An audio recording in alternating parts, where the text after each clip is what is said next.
Palakkad MLA. Rahul മാങ്കൂട്ടത്തിലിനെ അതീവ രഹസ്യമായി arrest ചെയ്ത പോലീസിന്റെ നടപടി രാഷ്ട്രീയ വൃത്തങ്ങളിൽ വലിയ ചർച്ചയാകുന്നു.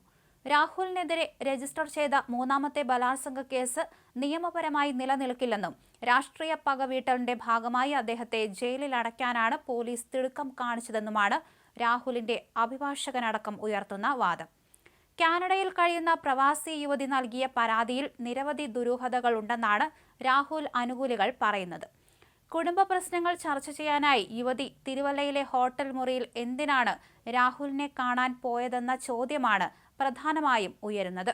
ഹോട്ടൽ മുറിയിലെത്തിയ ഉടൻ തന്നെ രാഹുൽ ബലാത്സംഗം ചെയ്തുവെന്നാണ് പരാതിയിൽ പറയുന്നത്. എന്നാൽ പീഡനത്തിനു ശേഷം യുവതിയും ഭർത്താവും വിനോദയാത്ര പോയതും രാഹുലുമായി ബന്ധം തുടർന്നതും പരാതിയിലെ വിശ്വാസ്യതയെ ചോദ്യം ചെയ്യുന്നുണ്ട്. കൂടാതെ പീഡനത്തിന് ശേഷം യുവതി 10,000 രൂപ രാഹുലിന്റെ അക്കൗണ്ടിലേക്ക് അയച്ചു കൊടുത്തുവെന്ന വിവരം പുറത്തു വന്നിട്ടുണ്ട്. ഒരു ബലാത്സംഗ വീരന് എന്തിനാണ് പണം അയച്ചതെന്നും രാഹുലിനെ ചുറ്റിപ്പറ്റി പാലക്കാട് ഫ്ളാറ്റ് വാങ്ങാൻ യുവതി എന്തിനാണ് ശ്രമിച്ചതെന്നതും കേസിനെ ദുരൂഹമാക്കുന്നു. അതിലെ വസ്തുതകൾ നേർവഴിയിൽ അന്വേഷിക്കാൻ പോലീസ് തയ്യാറാകുമോ എന്നാണ് അറിയേണ്ടത്. രാഹുൽ മാങ്കൂട്ടത്തിലിന് ചില സ്ത്രീകളുമായി ബന്ധങ്ങൾ ഉണ്ടായിരുന്നിരിക്കാം. എന്നാൽ ഇത് ബലാത്സംഗമായി ചിത്രീകരിക്കുന്നത് രാഷ്ട്രീയ ഗൂഢാലോചനയുടെ ഭാഗമാണെന്നാണ് ഒരു വിഭാഗം ഉയർത്തുന്ന വാദം. യുവതിയും രാഹുലും തമ്മിൽ സമ്മതപ്രകാരമുള്ള ശാരീരിക ബന്ധം ഉണ്ടായിരിക്കാനാണ് സാധ്യത. എന്നാൽ രാഹുൽ യുവതിയെ ബ്ലോക്ക് ചെയ്തതിനെ തുടർന്നുള്ള പ്രതികാരമാകാം ഈ പരാതിയെന്ന് സംശയിക്കപ്പെടുന്നുണ്ട്. ഇത്തരം കേസുകളിൽ ബ്ലോക്കിംഗ് പലപ്പോഴും വലിയ ശത്രുതയ്ക്ക് കാരണമാകാറുണ്ട്. ഒരു ഭീകരനെ പിടികൂടുന്നത് പോലെ അതീവ രഹസ്യമായിട്ടായിരുന്നു പോലീസ് രാഹുലിനെ അറസ്റ്റ് ചെയ്തത്.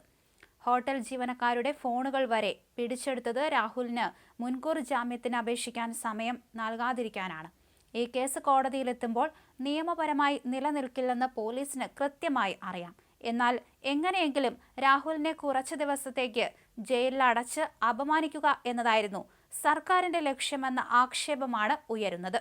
രാഹുലിനെതിരെയുള്ള പീഡന വാർത്തകൾ ആഘോഷമാക്കുന്ന ചാനലുകൾ റേറ്റിംഗിന് വേണ്ടിയാണ് ഇത് ചെയ്യുന്നതെന്ന് വിമർശനമുണ്ട്. പ്രത്യേകിച്ച് റിപ്പോർട്ടർ ചാനൽ ഇത്തരം വാർത്തകളിലൂടെ റേറ്റിംഗിൽ മുന്നിലെത്താൻ ശ്രമിക്കുന്നുവെന്ന ആരോപണം ഉയർന്നിട്ടുണ്ട്. രാഹുൽ മാങ്കൂട്ടത്തിൽ തുടർച്ചയായി വിവാദങ്ങളിലേക്ക് വരുമ്പോൾ മാധ്യമങ്ങൾ, പ്രത്യേകിച്ച് ചാനലുകൾ ഇതിനെ വാരിവലിച്ച് അലക്കുകയാണ്.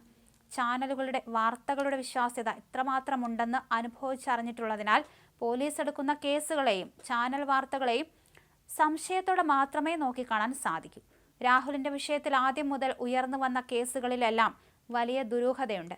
മുഖ്യമന്ത്രിയെ വരെ നേരിട്ട് വെല്ലുവിളിക്കാനുള്ള രാഹുലിന്റെ ധൈര്യവും ചാനൽ ചർച്ചകളിലെ അദ്ദേഹത്തിന്റെ പ്രകടനവും കണ്ട് അദ്ദേഹത്തെ വളരാൻ അനുവദിക്കരുത് എന്ന വിചാരം CPM-ലും BJP-യിലും മാത്രമല്ല കോൺഗ്രസിനുള്ളിലുമുണ്ട്. ഉമ്മൻചാണ്ടിയെ കുടുക്കിയതിന് പിന്നിൽ പോലും സ്വന്തം പാർട്ടിക്കാരുടെ കൈകളുണ്ടായിരുന്നു എന്നതിന് തെളിവുകളുണ്ട്. വിവാഹബന്ധത്തിൽ അസ്വാരസ്യമുണ്ടായിരുന്ന യുവതി അത് പരിഹരിക്കാൻ രാഹുലിനെ കാണാൻ പോയി എന്നത് ഒരു അടിത്തറയുമില്ലാത്ത കഥയാണ്. യുവതി കോട്ടയത്തുകാരിയാണ്. അവർ എന്തിനാണ് തിരുവല്ലയിലെ ഹോട്ടൽ മുറിയിൽ പോയി രാഹുലിനെ കണ്ടത്? കുടുംബ പ്രശ്നം പരിഹരിക്കാനാണെങ്കിൽ രാഹുലിന്റെ ഓഫീസിലോ വീട്ടിലോ റെസ്റ്റോറന്റിലോ വെച്ച് കാണാമായിരുന്നില്ല. ഇതൊക്കെയാണ് രാഹുൽ അനുയായികൾ പറയുന്നത്.